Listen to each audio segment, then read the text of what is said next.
My current work is kind of comprised of mostly reverse glass paintings, which is where I use acrylic paint and I put that directly onto glass and it shows up on the reverse side.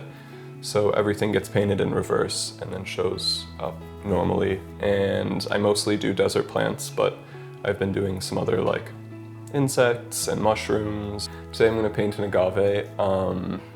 It's not really any specific species really. I guess this one probably would most likely look like Agave Americana. I probably won't put the name on it because I took up too much space with the drawing. But yeah, I particularly like agaves because they're so useful.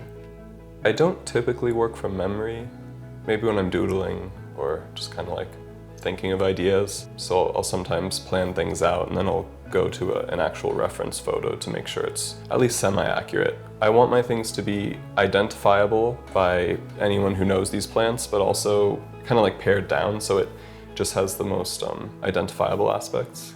So yeah, there are a lot of different aspects that kind of can be used to make it look like an exact species versus just like a cactus.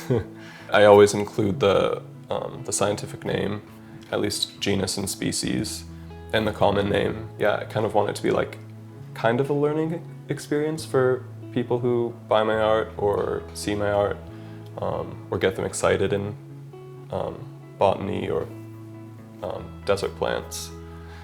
This is one of my first designs I did in this style, and yeah, I like coming back to this.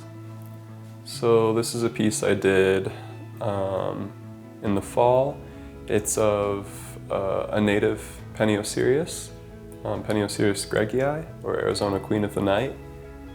These are some of the colors I like to work with a lot, just really muted, deserty, kind of pastel almost.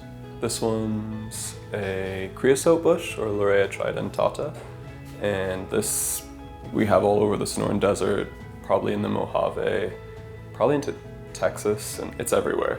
But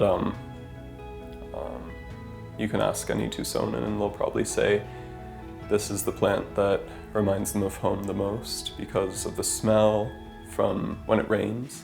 I sign all my pieces with that square with my initials, Trevor Donato Martin Mock.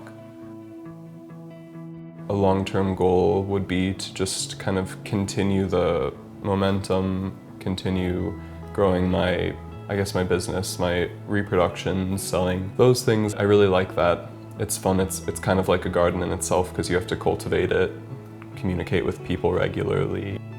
So I'd like to keep growing that. I kind of want that to be kind of my escape a bit. So I never want it to be too hectic or stressful.